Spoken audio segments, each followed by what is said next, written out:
ভাতের হোটেলের হারুন ভাগিছে দেশ থেকে ভাগের আগে হাউনের আবার আকিকা হয়েছিল। আকিকা দিয়ে নাম পাল্টে দিছিল জনগণ, নাম দিছিল হাউন আঙ্কেল। হাউন আঙ্কেল একজন গরিব পুলিশ অফিসার ছিল, তাই মাঝে মাঝে ইমোতে ফ্রিল্যান্সিং করেছিল। দেশে এখন নতুন হাউন আঙ্কেল আসিছে, শুনেন নতুন হাউন আঙ্কেল কি বলে।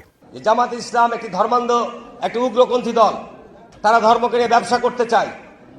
আর পরিষ্কার স্পষ্ট কথা আমি কয়েকদিন আগে বলেছিলাম যে যারা এই ধর্ম ব্যবসায়ী তারা ধার্মিক নয়, আর ধার্মিক তারাই যারা ধর্মভীরু এবং যারা আল্লাহকে ভয় করে। আমার এলাকায় বীরশ্রেষ্ঠ ক্যাপ্টেন জাহাঙ্গীর সাহেব শাহিদ রয়েছেন। উনি রাজাকারদের দ্বারা নিহত হয়েছেন, পাকিস্তানি সেনাবাহিনীর দ্বারা নিহত হন নাই। শেখ মুজিব সাধারণ ক্ষমা ঘোষণা করেছিলেন, শেখ হাসিনা এসে বিচার শুরু করেছিলেন। আজকে তারা যেভাবে আস্ফলন করে বেড়াচ্ছে, আমি মনে করি যে যুদ্ধ অপরাধীদের বিচার কন্টিনিউ করা দরকার রয়েছে। সে বলিছে জামাত ধর্ম ব্যবসা করিচ্ছে, তাই না? হাসিনা মানবতা বিরোধী অপরাধ ট্রাইব্যুনাল করে জামাত নেতাদের বিচার করে ফাঁসি দিয়ে ঠিকই করেছে, আর জামাত ধর্ম ব্যবসা করে। হারুন ভাই হাঙ্গারের সাথে পলিটিক্স করেছিল রাজশাহীর। আমার চাইতে বড় নেতা ছিল, 3 বছরের বড়। ভাই কইয়াই ডাকতাম, যদিও খুব ঘনিষ্ঠতা ছিল না, কারণ উনি বিশ্ববিদ্যালয়ের আর্মি শহরে রাজশাহী বিশ্ববিদ্যালয়ের 2 জন নেতা শহরের নেতাদের সাথে কাজ করতেন। এক রাগিব হাসান মুন্না আর ছাত্রমৈত্রীর, আর ছাত্রদলের রিজভি ভাই। যাই হোক, হারুন ভাইরে আজ আমি খুব বেশি কিছু কমু না আগের সম্পর্কের খাতিরে।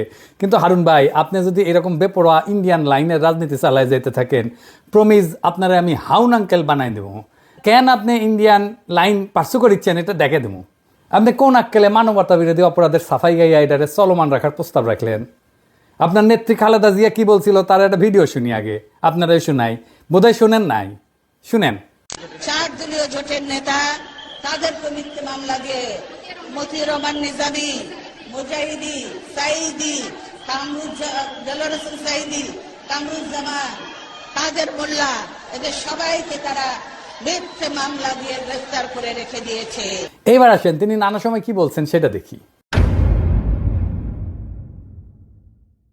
জাতীয় সংসদে বিরোধী দল সেই সময় বিএনপির স্থায়ী কমিটির বৈঠক শেষে খালেদা জিয়ার বিবৃতিতে জামাত নেতাদের অবিলম্বে মুক্তি দাবি করে বলছেন, জামাতে ইসলামের শীর্ষ 3 নেতা মতিউর রহমান নিজামী, আলী হাসান মুজাহিদ এবং দেলোয়ার হোসেন সাইদিকে গ্রেপ্তারের ঘটনা চরম স্বৈরাচারী পন্থায় রাজনৈতিক নিপীড়নের এক জঘন্য নজির। সুপ্রিম কোর্টের আইনজীবী সমিতির নবনির্বাচিত কর্মকর্তাদের এক সম্বর্ধনা অনুষ্ঠানে প্রধান অতিথির বক্তৃতায় খালেদা জিয়া বলছিলেন, বিচারের নামে প্রহসন এবং বিনা বিচারে আটকে রাখার এক জঘন্য ফাঁদ যুদ্ধাপরাধের বিচারের নামে গঠিত আন্তর্জাতিক অপরাধ ট্রাইব্যুনাল। এই ট্রাইব্যুনালের আইন, বিধি ব্যবস্থা, তদন্ত ও গঠন প্রক্রিয়া কোনো কিছুই স্বচ্ছ কিংবা আন্তর্জাতিক মানসম্পন্ন না। আন্তর্জাতিক মহল থেকে সে কথা পরিষ্কারভাবে বলে দেওয়া হচ্ছে, তবুও সরকার এই বিচারের নামে বিরোধী দল দমনের পথ বেছে নিয়েছে। এমনকি নয়াপল্টনে বিএনপির কেন্দ্রীয় কার্যালয়ের সামনে 4 দলীয় জোটের সমাবেশে খালেদা জিয়া যুদ্ধাপরাধের বিচারের নামে প্রহসন চলছে বলে দাবি করছিলেন। যুদ্ধাপরাধীদের বিচারকে রাজনৈতিক উদ্দেশ্য প্রণোদিত প্রহসন ছাড়া কিছুই নয় বলে অভিযোগ করে খালেদা জিয়া বলছিলেন, প্রধানমন্ত্রী একসময় জামাতে ইসলামীকে পাশে বসায় রাজনীতি করছেন, তখন কোথায় ছিল যুদ্ধাপরাধ? জামাত তখন এত প্রিয় ছিল, আর এখন কেন এত খারাপ হইল? এক সময় তো একসঙ্গে নির্বাচনও করছেন। এখন যাদের যুদ্ধাপরাধের অভিযোগে বিচার করা হচ্ছে তাদের বিচার মানুষ মানে না।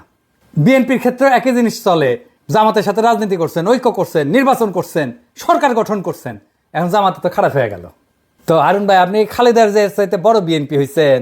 হ্যাঁ, 2018 সালের 900 ভোটের নির্বাচনে বগুড়া সদরের আসনটা ছাড়া, কারণ ওইখানে বগুড়া সদরে কারো কারচুপি করার ক্ষমতাই নাই, আওয়ামী লীগ চাইলেও পারতো না কারচুপি করতে, তাই ওই সিটটা বাদ।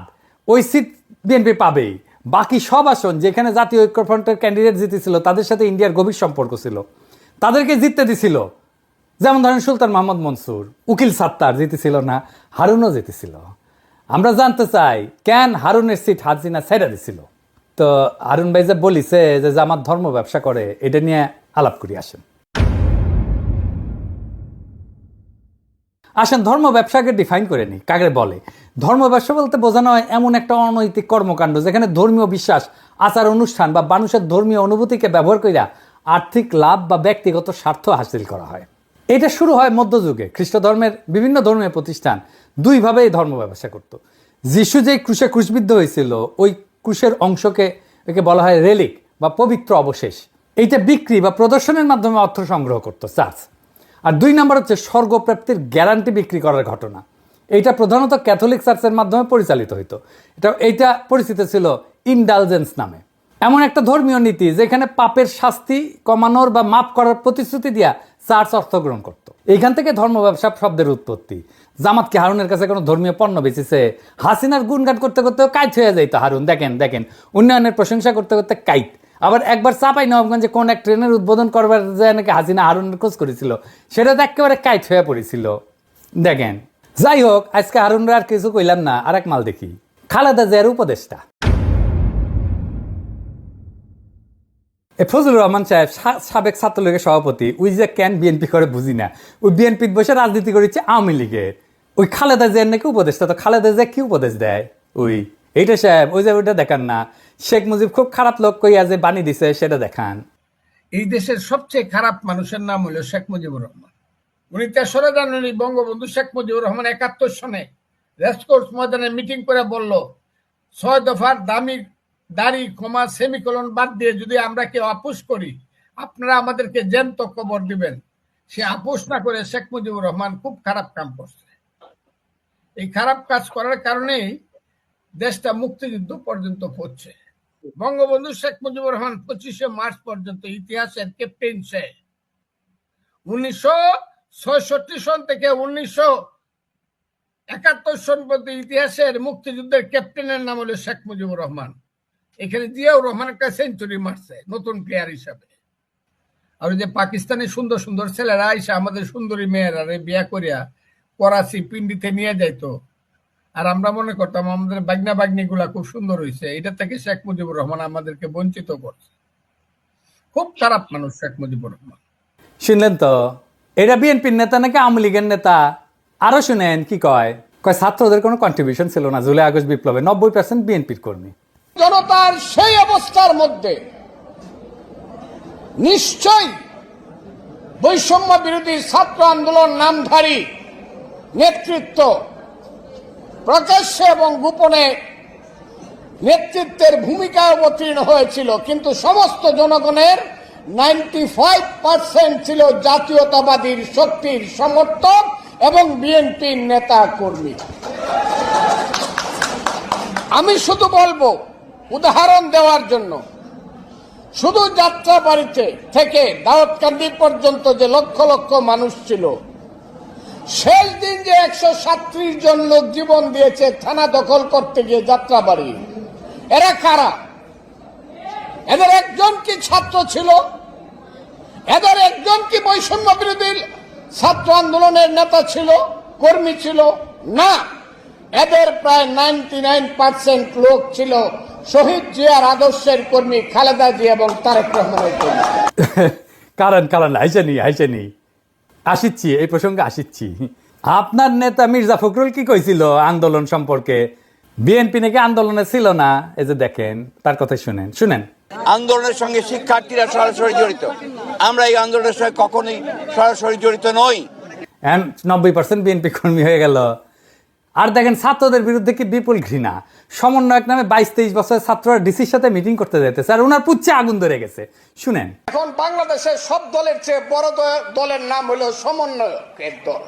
আমি কিশোরগঞ্জে গেছিলাম, যদি 4-5টা ছেলে হাতে ডায়েরি নিয়ে হাঁটে। আমি কেন আসছিলাম? ডিসি সাহেবের সঙ্গে মিটিং করতে আসছি। কোন ক্লাসে পড়ো? কলেজে ফার্স্ট ইয়ারে পড়ি, গুরুদয়াল কলেজে। এইভাবে 3টা জেনারেশন নষ্ট হয়ে যাচ্ছে বাংলাদেশের। কারণ সমন্বয়ক হইলে পরে ফার্স্ট ইয়ারে পড়েই ডিসি সাহেবের সাথে মিটিং করে প্রজেক্ট করা যায়। এইবার দেখেন নিজেই কি কইতেছে, যে ও নিজে, ফজলুর রহমান নিজে যখন ওই বয়সে ছিল, ওই বয়সে 32 জনের মারছে, যারে কইছে তারই মারছে, তার সাঙ্গ পাঙ্গরা। যে শুনেন, আমরা ছোটখাটো মানুষ, কিন্তু আমি যে 23 বছরে যে পাওয়ার পাইছিলাম, এখন ইউনূস সাহেবের সেই পাওয়ার নাই। আমি আবারও বলছি, 23 বছর বয়সে আমার হাতে যে পাওয়ার ছিল মুক্তিযোদ্ধা কমান্ডার হিসাবে, আমি ইচ্ছা করলেই বলতে পারতাম, ও এরে ফেলায় দে। 16 ডিসেম্বরের আগে এ রাজাকার আমার বিরুদ্ধে যুদ্ধ করছে, ফেলায় দে। 15 জনকে গুলি করে আমার যে সৈনিকরা ছিল, মুক্তিযোদ্ধারা ছিল, ফেলায় দিয়েছে গাঙ্গের পারে। দেখেছেন? তা মুরব্বী, আপনার কি আদৌ ডিসিদের সাথে মিটিং করে ছাত্রদের নিয়ে ইনকা বিষোদ্গার করা উচিত? ওরা বিরোচিত কাজ করেছে, দলে দলে কাতারে কাতারে জীবন দিয়া সারা দেশের মানুষের জায়গায় তুলছে, ঐক্যবদ্ধ করছে। আর আপনার এখন পৌরুষ জেগে উঠছে না, আপনি কইতেছেন কোনো কন্ট্রিবিউশন নাই। আপনি হুশে আছেন মুরব্বী, আপনি মুরব্বী মানুষ, বেশি কিছু কমু না। আপনারা করেছেন কি, ঈদের পরে আন্দোলন কইরা কইরা তো বছরের পর বছর পার করেছেন, এখন গলাত প্রচুর জোর এসেছে না। আপনাদের তো মির্জা আব্বাস কইছে 28 অক্টোবর প্রাণ ভয়ে প্রতিরোধ গড়ে তুলতে পারেন নাই, এখন পাঙ্খা গজাইছে, হিংসা হয় ছাত্রদের, আপনারা হাত মারিছেন, বুঝেছেন? 16 বছর ধরে হাত মারিছেন, ছাত্ররা পাইরা ফেলা মেরে দিচ্ছে 3 সপ্তাহে হাসিনার। ফাল পারা বন্ধ করবেন, আবার ফাল পারবেন তো পাবলিকে কলে পাইরা ফেলবে, খুব খেয়াল। এইগুলা হইতেছে বাকশালী ডিম, বুঝছেন? বিএনপির বাসাত রাখিছে, বিএনপি তা দিচ্ছে এগুলাতে, এটা ফুটে বাকশালী চাও বাড়াবে। এবার বলেন, এই যে ভারত ঘেঁষার বাম এলিমেন্টগুলা কই থেকে বাইর হইতেছে বিএনপির মধ্যে থেকে, আর প্রমিনেন্স পাইতেছে, এত মিডিয়া কভারেজ পাইতেছে, এইখানেই আছে বিএনপির আগাম নির্বাচনের দাবির প্রশ্ন। বিএনপির আগাম নির্বাচন এটা ইন্ডিয়ান গেম। এবার কইবেন যে কইলেই হইল, আমি কোনো অনুমান করে কথা বলি না। আপনি দেখেন বিনা সিক্রি কি কইতেছে, সে বাংলাদেশে 111-এর আগে ইন্ডিয়ান হাই কমিশনার ছিল, সে আগে নির্বাচন পরে সংস্কার, এই আইডিয়ার প্রবক্তা, শুনেন তার মুখে শুনেন। The political parties of Bangladesh are saying this to Mohammed Yunus. Elections first. The reforms are to be done only by an elected government. This is business. এইবার যে ইন্ডিয়ান যে প্ল্যান, এবার বুঝিছেন? বিএনপিকে তো জবাব দিতে হবে, কেন বিনা সিক্রি তাদের দাবির পক্ষে কথা বলে। বিএনপি যে নির্বাচন করিচ্ছে, এটা কি ঠিক কাজ হচ্ছে? তার আগে প্রফেসর ইউনূসের সরকারের সমালোচনা করে নিয়ে এটা বলার দরকার আছে, কারণ বিএনপির এই নির্বাচন করে সিক্কর পাড়ার পিছে প্রফেসর ইউনূসের সরকারের দায় আছে। তো কেন বিএনপি নির্বাচনের দাবি তুলতে পারতেছে সেটা আলাপ করা দরকার না? আসেন করি। প্রফেসর ইউনূসের সরকার তো এমনিতে স্লো, এমন উদ্ভট ডিসিশন নিতেছে যে ডায়াপার পড়া উপদেষ্টারা পাবলিক বিরক্ত হইতেছে। দৃশ্যমান উন্নতি আছে কিন্তু তাও পাবলিক বিরক্ত হইতেছে। এই যে হাসিনা আমলে 400 টাকা কেজি কাঁচামরিচ খাওয়াইছিল না, এখন কাঁচামরিচ এখন কত, 40 টাকা কেজি, তাও মানুষ বিরক্ত কেন? আমি বলছিলাম না যে ভ্যাট শূন্য করে দিতে হবে ওষুধে, নিত্য ব্যবহার্য ওষুধে, এমনভাবে নিত্য ব্যবহার্য ওষুধে কমাইতে হবে। আর লাইফস্টাইল ওষুধ মানে ভিটামিন, মিনারেল, প্রোবায়োটিক আর ধ্বজভঙ্গ সারানোর ওষুধ, এগুলোতে সরকারের ভ্যাট বাড়াই দিতে হবে, রাজস্ব যেন না কমে সরকারের। স্বাস্থ্য মন্ত্রণালয় কিন্তু এই প্রস্তাব নিয়ে কাজ করতেছিল, আমার প্রস্তাব গ্রহণ করছিল, তাদের ধন্যবাদ জানাই। তালিকা ফাইনাল হয়ে যাওয়ার মাত্র 2 দিন আগে ওষুধের উপরে ভ্যাট বসাই দিল অর্থ মন্ত্রণালয়। এতে নাকি সমস্যা হবে না, অর্থমন্ত্রী কইছে। আরে সমস্যা হবে কি হবে না এটা তো আমরা বুঝি। জিজ্ঞাসছিলেন আমাদেরকে সালাউদ্দিন সাহেব, আপনি আমাদের মতামত নিয়েছিলেন, রাষ্ট্রে কি আপনার বাপের তালুকদারি যে ইচ্ছা হইলো ভ্যাট বাড়াইলাম?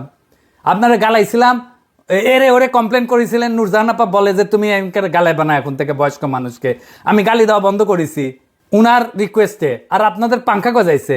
নূরজাহান আপা দেখেন, এবার দেখেন, আপনার কাছে তো আমি কমিটমেন্ট দিছিলাম গালি দিব না, দেখেন আপনার মন্ত্রণালয়কে খাইলো বাম্বু।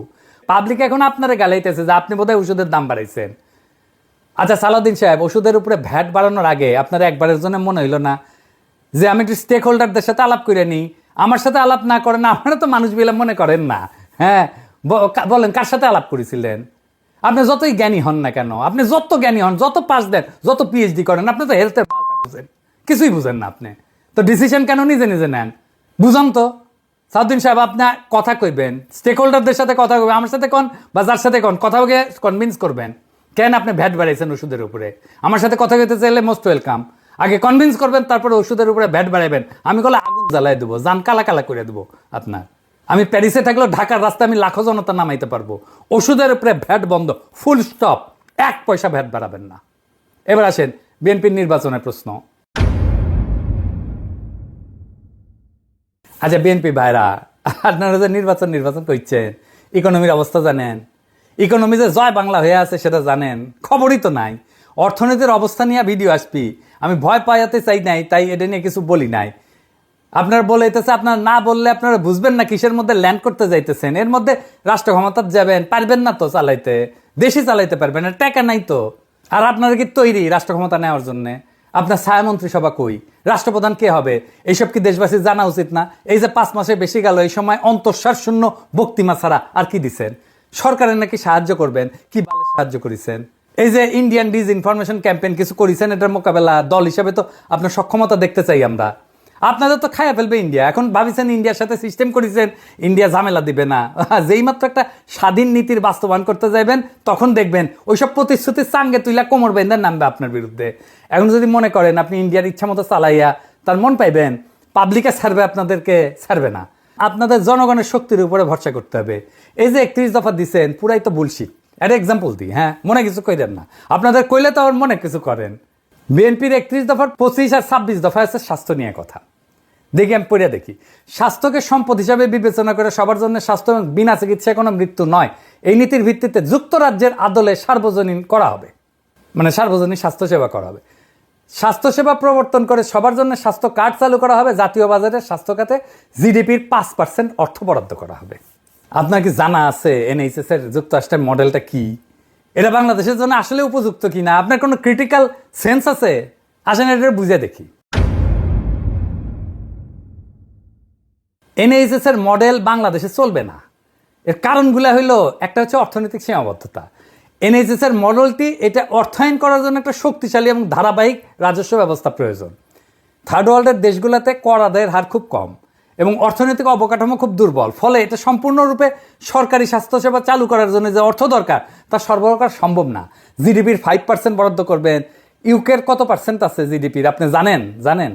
প্রায় 12% জিডিপির। তা আপনি কেমনি করবেন? বললেই হইলো, আপনি ওইদিকে বলতেছেন 5% আর বলতেছেন ইউকের মতো করবেন। বা আপনার কাপড় এতটুকু, আপনি সামনে ডাকবেন না পিছনে ফুটা ডাকবেন, সেটাই তো ঠিক করতে পারেননি।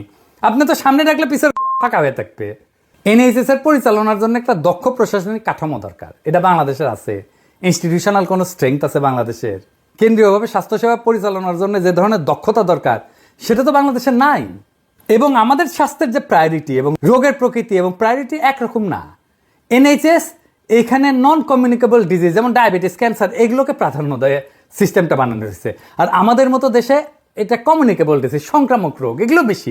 ডেঙ্গু, ম্যালেরিয়া, অপুষ্টি, ডায়রিয়া, টাইফয়েড, এগুলো বড় সমস্যা। আপনি যে বলেছেন সবার জন্য স্বাস্থ্য, ওইটা primary health care. Primary health care NHS এর প্রায়োরিটি না।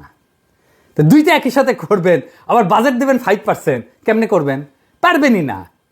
আপনার 5 লাইনের একটা হেলথ স্ট্র্যাটেজি করতে গেলে পুরাই ভুল করেন, তো রাষ্ট্র চালাইবেন কেমনে? আমরা অনেকে বলে যে আমি কেন বিএনপির সমালোচনা করি, কেন জামাতের সমালোচনা করি না। আরে বাবা, এই কথা আওয়ামী লীগেরা বলতো হাসিনার আমলে, কেন বিএনপির সমালোচনা করি না, আওয়ামী লীগের সমালোচনা করি। আমি সেই সময় কইছি বিএনপি ক্ষমতায় আসুক, আমি ঠিকই সমালোচনা করব। জামাত তো ক্ষমতায় আসিচ্ছে না, তো আমার সমালোচনা করার দরকার কি? ও তো রাষ্ট্র ক্ষমতায় বসিচ্ছে না। কিছু মানুষ আছে যারা সবসময় সরকারি দল করে, আর আমি সবসময় বিরোধী দল করব। কারণ রাজনৈতিক দলগুলো কখনোই জনগণের স্বার্থ রক্ষা করে না, আপনারাও করবেন না। আমাকে তো আমার জনগণের পক্ষে থাকতে হবে।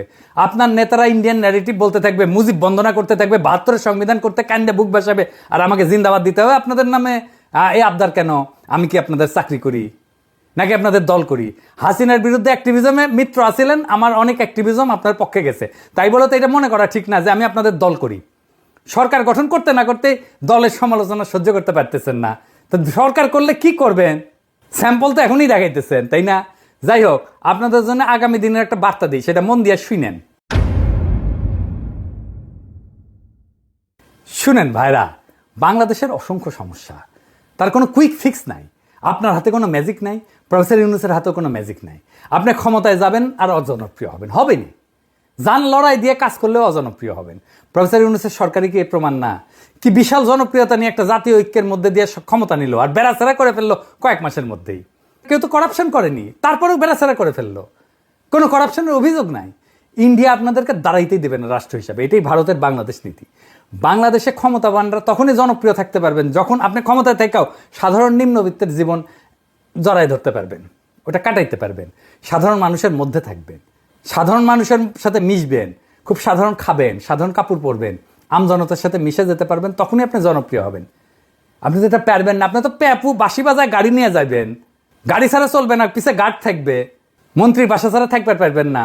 তাই আপনাদের ব্যাপক একটা ইউনিটির মধ্যে দিয়ে যাইতে হবে, আর ভরসা করতে হবে বাংলাদেশের জনগণের উপরে। ইউটিউবারদের উপরে চড়া হয়ে লাভ নাই। হ্যাঁ, ইউটিউবাররা আমজনতার আরও বেশি পছন্দের মানুষ হইয়া উঠতে থাকবে, এইটা ঠেকাইতে পারবেন না। হুদাই ট্রাই করেন না। আপনার দলের বাম, আওয়ামী লীগ আর 72-এর সংবিধান আর ইন্ডিয়া প্রেমীদের ঠেকান। আপনাদের সাথে সম্পর্ক তাইলে রচিত হবে। আমরা তো জনগণের পক্ষ ছাড়বো না।